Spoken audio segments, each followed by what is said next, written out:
Your book The Future is History traces the lives of intellectuals following the fall of the Soviet Union and the rise of Vladimir Putin. What do you make of the political climate in the United States, which feels particularly hostile to intellectuals and experts right now? The basic idea of the book that a people robbed of the tools of self-understanding find themselves at a dead end actually has relevance to this country. Not that I think Americans are at a dead end, but we should be cognizant of that danger. So I can imagine you weren't enamored of the term alternative facts. I get really nervous when impossible phrases are created. In academic circles, the idea of fixed facts has been problematized for a long time, so that in itself doesn't disturb me. The postmodern project was to get a better understanding of facts by questioning whether we can have them. Now we're confronted with a nihilistic project of just saying there's no such thing as facts.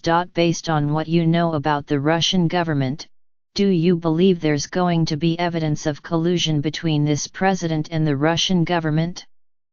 I have doubts that the investigation will be able to produce definitive evidence of sustained coordination between the Trump campaign and the Russian government. It's a lot of wheeling and dealing, a lot of freelancers and subcontractors. It's really mostly people trying to make money. There's no strategy.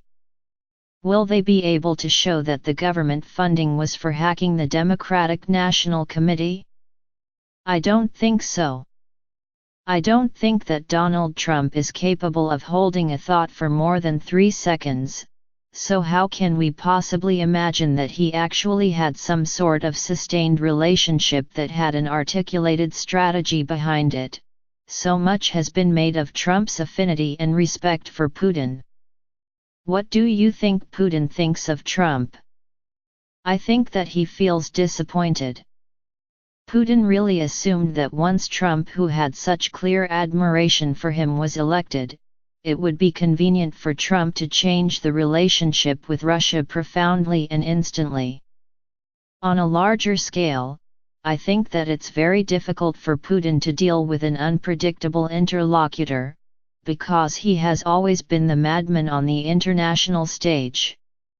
Weirdly, I think it would have been easier for Putin to deal with Hillary Clinton, who would have been tough but very consistent. In your essay Autocracy, Rules for Survival, your third rule was that institutions will not save you. What do you make of United States institutions in the last year? A lot of what we think of as democratic institutions are informal ones, like the White House press briefing. There is no law that guarantees press access to the White House. Communication was lessening during the Obama years. There was every reason to suspect that Trump was going to create an adversarial relationship and that people were going to be faced with the impossible dilemma between sort of complicity and access. At the same time, there's a strong pushback to that. It feels like a big news story drops every weekend. The question is how sustained and effective this pushback can be over the course of 4 or 8 years. Institutions function in relationship to one another, so when you have an institution that is being destroyed, the system begins to tear. A great example of that is the travel ban. The reason the judiciary was able to act so quickly was that civil society, which is also an institution, had sprung into action.